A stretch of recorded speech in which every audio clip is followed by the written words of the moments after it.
da corrupção que foi dessa empresa Odebrecht no país. Acredito que os números não deveriam ser de perspectiva de nenhum cidadão brasileiro. 10 bilhões de reais. 3,7 bilhões de dólares. Dinheiro que, comparado hoje de manhã cedo, deputado Nunes, nós vimos quantas creches poderiam ser construídas, quantas ambulâncias poderiam ser construídas. Então, é um desvio de dinheiro do cidadão que paga seu imposto e que gostaria de ter saúde, de ter educação, de ter oportunidade que seus filhos também tivessem um emprego para se sentir realmente um cidadão como manda a Constituição. Isso não acontece. Portanto, eu acho que o cidadão quer saber, é isso mesmo, deputado Euclério Sampaio.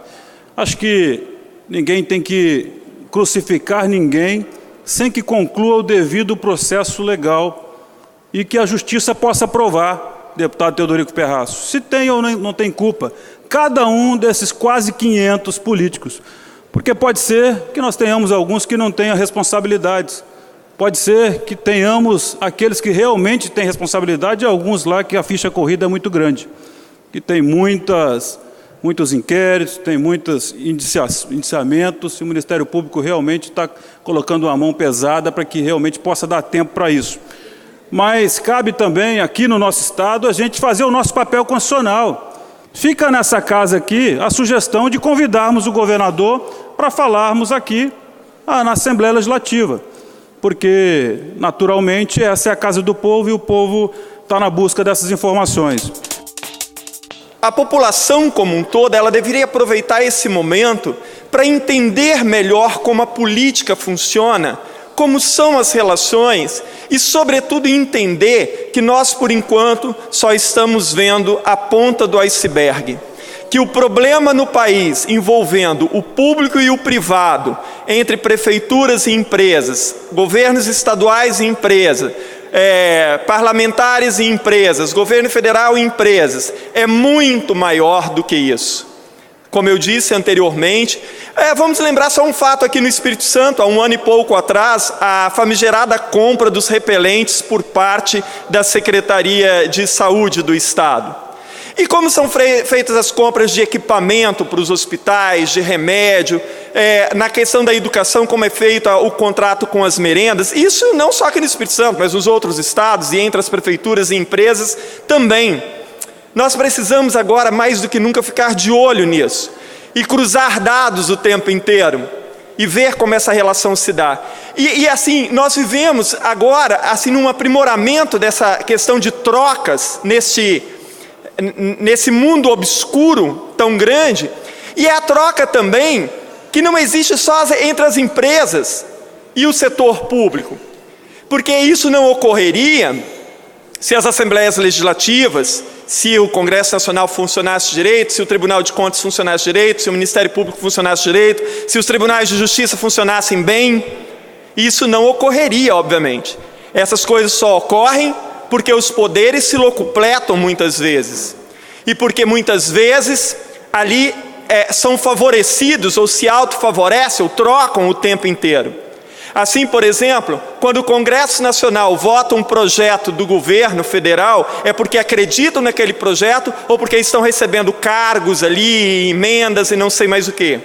Quando as assembleias legislativas votam e apoiam um determinado governo, é por acreditar, por ser ideologicamente compatível com aquilo que pensam, ou porque estão recebendo de volta trocas, né? Seja emendas, seja cargos, seja lá mais o quê. Então isso se repete tanto entre o público e o privado, quanto entre as instituições públicas ao mesmo tempo. Por isso que a população tem que sair dessa questão de achar que o problema é só a Lava Jato e que o problema seja apenas a Odebrecht com determinados políticos. Há questões muito mais profundas a serem investigadas e entendidas. Como eu disse antes, né, a população ela tem que agora aproveitar esse momento tem que ser didático, para que ela entenda efetivamente essas relações. Nós estamos num momento em que a população encontra-se extremamente desanimada, desestimulada em participar, porque ela já não sabe mais onde está a verdade, em quem confiar. Mas a ação deveria ser o contrário. A população deveria se aproximar agora para entender melhor, para ajudar a mudar isso a partir do ano que vem, nas próximas eleições. Porque só com a participação da população é que nós conseguiremos mudar esse quadro. Porque, para além de tudo que está acontecendo, a pergunta agora é: qual é a legitimidade de parte das lideranças políticas brasileiras para promover as reformas necessárias? Eu não sei se aqui no Estado o governador é culpado, se não é, isso é a justiça que vai dizer. Mas uma coisa eu sei, e que eu estou dizendo aqui há 2 anos: o governo tem mentido muito aqui no Estado. E isso eu sei. Essa corrupção, que está sendo discutida e que está sendo levantada pela Operação Lava Jato, que defendo aqui nessa tribuna de unhas e dentes, que a operação cada vez mais se fortaleça para que a sociedade tenha um esclarecimento maior e com transparência do que está acontecendo, já rastreou, pelo menos, como disse aqui anteriormente, 4,1 bilhões de dólares. Aqui eu estou falando do preço de uma Vale do Rio Doce quando foi privatizada em 1997.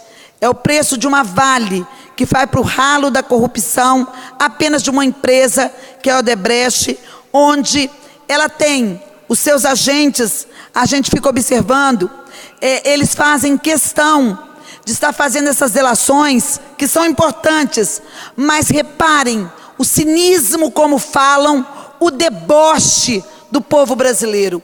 E o pior é que tentam colocar todos da classe política no mesmo balaio, como se todos fossem ruins políticos, como se todos fossem verdadeiros ladrões. E isso não é verdade. A população tem que estar muito atenta.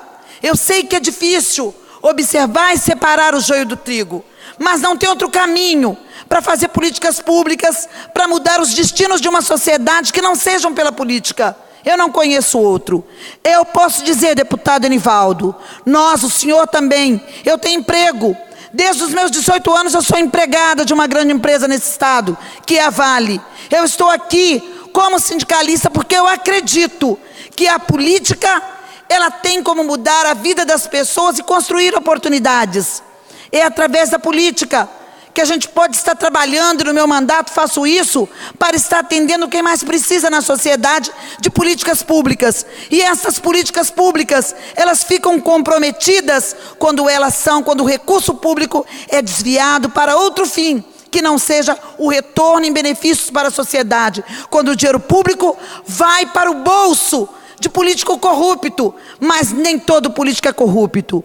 E parece-nos que os diretores da Odebrecht, eles estão tentando colocar toda a classe política no mesmo balaio para que a população tenha ódio da política, para que a população se afaste da política, para que a população acredite que todos os políticos são ruins, que todos os políticos são ladrões. E aí fica um espaço fértil para que os canalhas, para que os verdadeiros ladrões, para que os aproveitadores entrem nesse espaço e façam a lambança geral.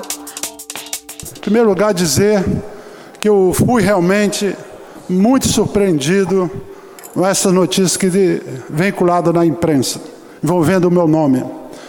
Quero dizer, em primeiro lugar, que eu tenho 50 anos de vida pública, sempre falo isso. 37 anos dedicado a essa grande empresa, Cesan, onde eu ocupei todos os cargos ali dentro, e agora 13 anos na vida pública, partidária. Minha vida até aqui é uma vida limpa, ficha limpa, nunca tive nada que desabone a minha ética, a minha conduta durante esses 50 anos. Por surpresa, aconteceu agora. Uma surpresa muito grande para mim e para minha família.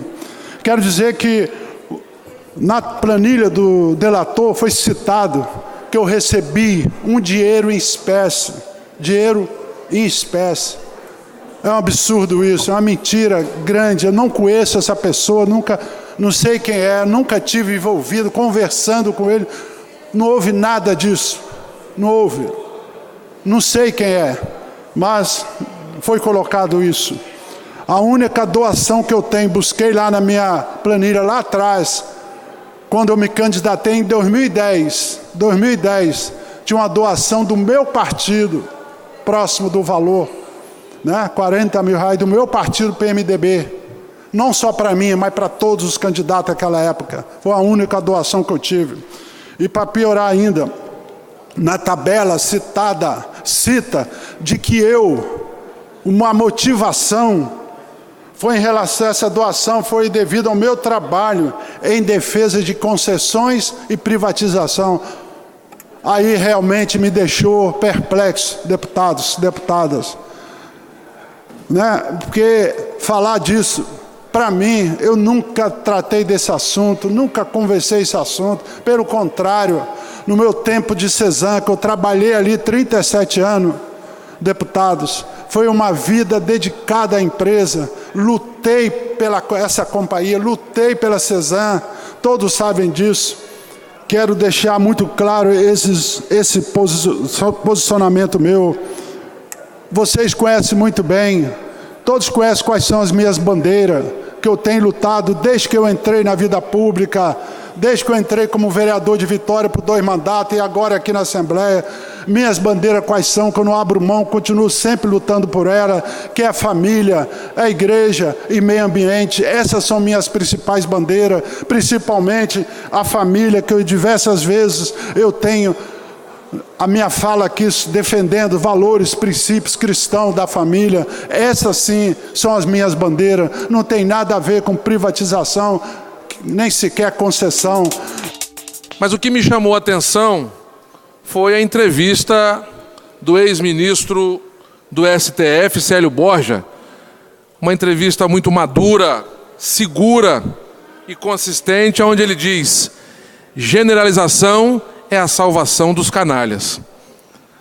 Não se pode colocar na vala comum todos, até porque no início de um procedimento onde existe apenas a menção do delator, nós não podemos utilizar tudo isso como prova e julgar as pessoas antes do devido processo legal.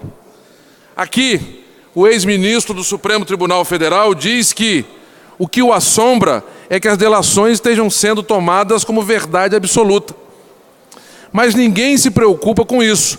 Pelo fato de ter sido citado em delações, ele acaba no rol dos culpados. Estão criminalizando quem não é absolutamente criminoso e estão colocando na triste posição quem não tem nada a ver com isso. A generalização é a salvação dos canalhas. Quando o sujeito que rouba diz, mas todo mundo rouba, ele pensa que está atenuando a culpa dele. Não é verdade. Primeiro, nem todo mundo rouba. E se todos roubassem, deveriam ir para a cadeia e não se eximirem da cadeia porque o mundo rouba.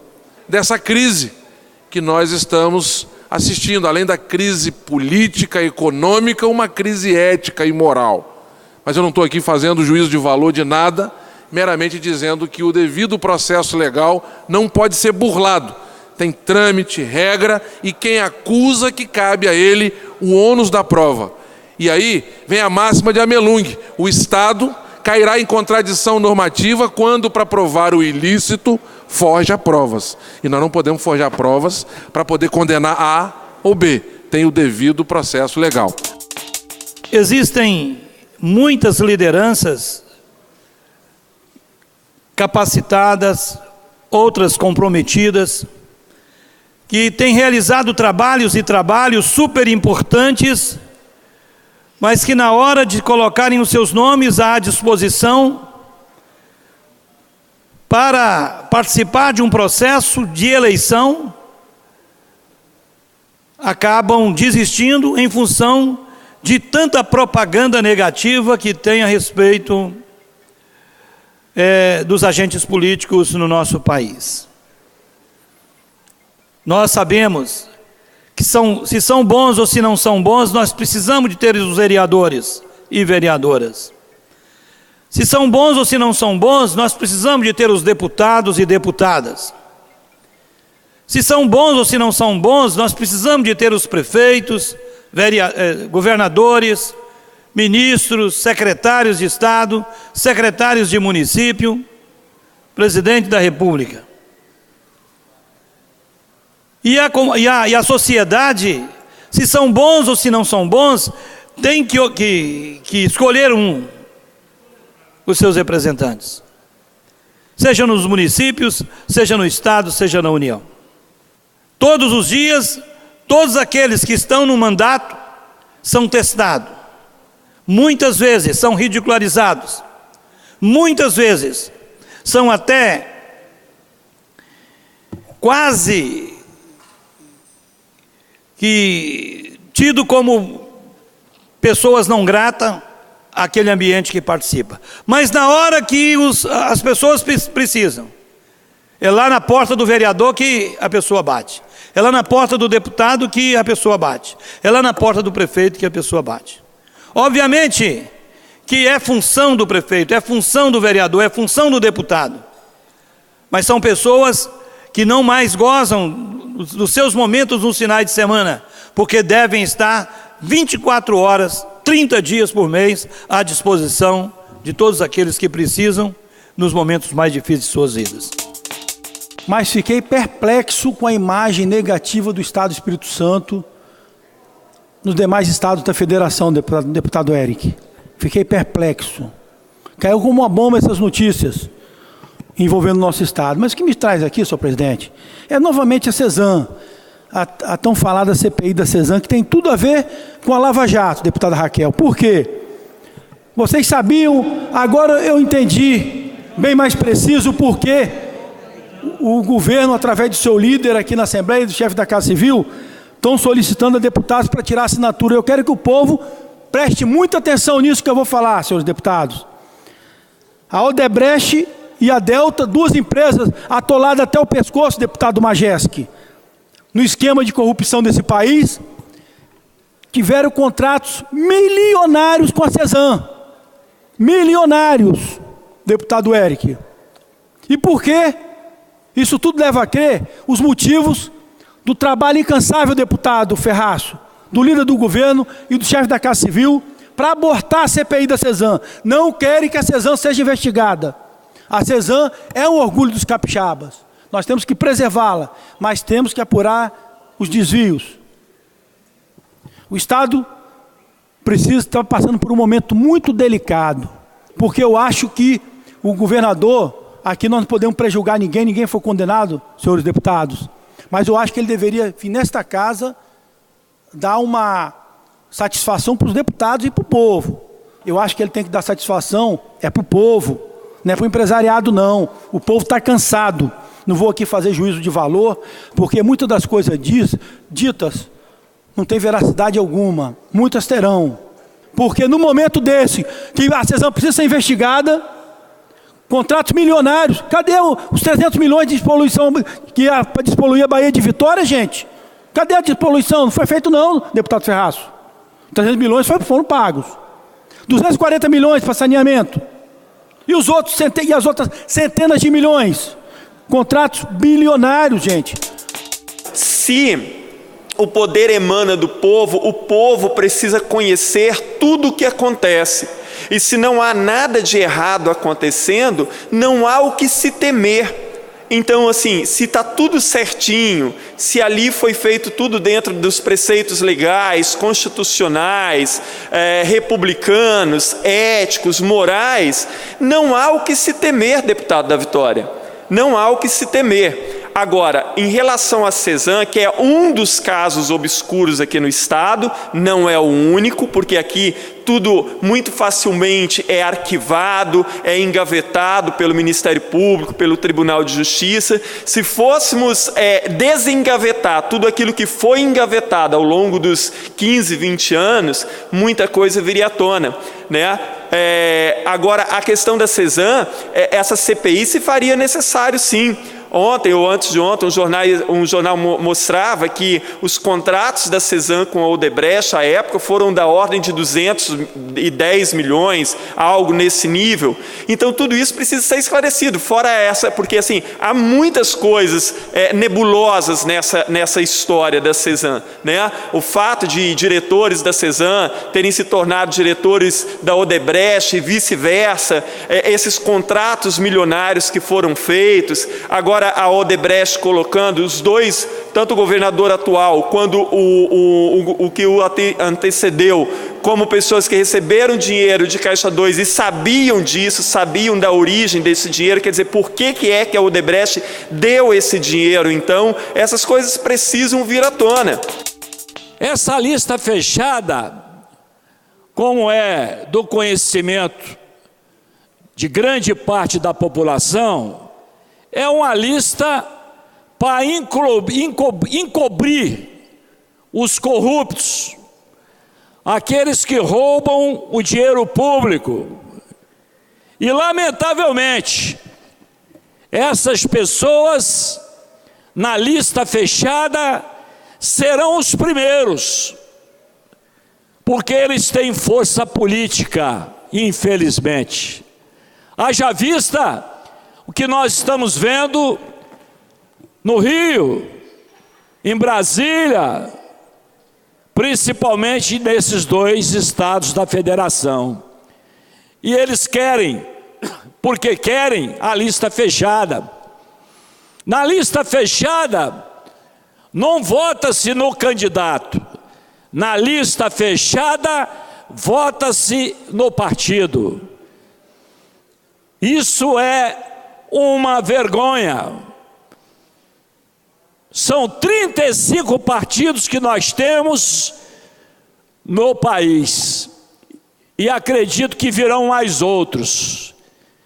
É inadmissível que nós, que trabalhamos e que temos acesso diretamente à população e que vamos lá para buscar o voto, sejamos obrigados a participar de uma lista corrupta, bandida, de pessoas corruptas e pessoas desonestas. Lamentavelmente, isso está sendo preparado nos porões de Brasília, porque lá é uma sujeirada só. Começa pela Câmara Federal, depois vai para o Senado, e são esses 513 deputados, com algumas exceções, ou muitas exceções, como também do Senado Federal, 81 senadores, com algumas exceções. Querem a lista fechada, como era o voto secreto. O voto era secreto. E a pessoa, o político se escondia atrás do voto. A mesma coisa eles estão querendo reproduzir em Brasília e a Câmara Federal. Temos que estar atento, deputado Gilcinho, para que esse desencontro não aconteça. É óbvio que os puxadores de voto, principalmente aqueles que têm ficha limpa e que não têm influência no partido, eles vão ser colocados apenas para trazer de volta, em função do seu potencial político, esses bandidos que fazem parte da Câmara e do Congresso Nacional. Observando essa reforma, mini-reforma política que eles estão propondo, os caciques dos grandes partidos estão propondo, todos eles, de extrema esquerda, reunir com extrema direita e convergir desse pensamento da lista fechada nesse momento do país, e agora querem piorar para a sociedade essa apresentação. Além de apresentar a lista fechada, o candidato a governador do partido, ele pode candidatar a governador e ainda fazer parte dessa lista fechada, porque caso ele perca para o governo, ele assume o mandato de deputado federal. Isso é um verdadeiro absurdo e a sociedade precisa estar consciente disso para não permitir que isso aconteça no nosso país. Essa lista fechada nada mais é do que dar oportunidade a essas mesmas pessoas que cometem sempre os mesmos erros a estarem sempre no mesmo local. Então nós devemos estar falando e divulgando, como o deputado Sérgio Magés, como o deputado Freitas, como o deputado Padre Honório, Hércules, a Eliana, sempre tem falado que nós devemos deixar a política cada vez mais clara, deputado Sérgio Magés. O PEN lá em Brasília é a favor do voto aberto, não de listas fechadas, né? E ele quer realmente fazer parte dessa nova política. E nós estamos aí nesse mesmo pensamento de Vossa Excelência e vamos ficar aqui martelando na nossa Assembleia Legislativa para que chegue lá em Brasília bons deputados federais que o Estado do Espírito Santo precisa para que votem numa reforma, realmente uma reforma política, porque dessa reforma que eles estão fazendo, eles não estão fazendo nenhum tipo de reforma, muito pelo contrário, é uma reforma paternalista, digamos assim, só para proteger os interesses deles próprios na manutenção dos seus cargos, mesmo no momento difícil que eles estão passando. Nós tivemos aqui em frente à Assembleia um movimento de reivindicação, um movimento de pessoas de bem pela luta por moradia. E querendo apenas um diálogo, uma fala, alguém para poder ouvir. E assim, como presidente da Comissão da Assistência Social, fui lá ouvir essas pessoas e imediatamente marquei uma agenda para segunda-feira. Segunda-feira recebi no meu gabinete esse movimento, que é o Movimento Nacional de Luta pela Moradia, em que várias famílias, e assim, ouvindo esses representantes do movimento, eles me passaram que 700 famílias estão alojadas lá no bairro entre Santo Antônio e São Pedro, que abandonada, a área abandonada, eles desempregadas, essas famílias desempregadas que não têm como pagar aluguel, foram despejadas dos aluguéis, não tendo para onde ir, foram se instalar ali. E aí, imediatamente apareceu um proprietário. Há quantos anos, nunca foi, a área estava lá abandonada e de repente aparece o proprietário e assim surgiu um conflito entre esses moradores e o proprietário. Entraram na justiça, logicamente, o proprietário, e assim eles estão com um período para ser despejados. Essas famílias estão lá, não sabendo para onde ir. Eu, com a experiência que eu tive, né, quando secretária da Assistência Social do meu município, o que eu passei? O município tem que ir até as famílias com assistentes sociais, fazer um estudo social daquelas famílias, fazer um cadastro para onde levar essas famílias e assim levar para aluguel social. É isso que tem que ser feito, levar essas famílias para aluguel social e posteriormente para essas famílias receberem as suas casas no programa habitacional que nós temos nos nossos municípios. Então eu faço um apelo ao gestor municipal aqui de Vitória, que eles querem isso, eles querem ser ouvidos, que mande, que envie representantes, ali os assistentes sociais, até forem pedidos, até os vereadores que não aceitaram de ter um diálogo com essas famílias. E essas famílias não podem ficar assim, gente.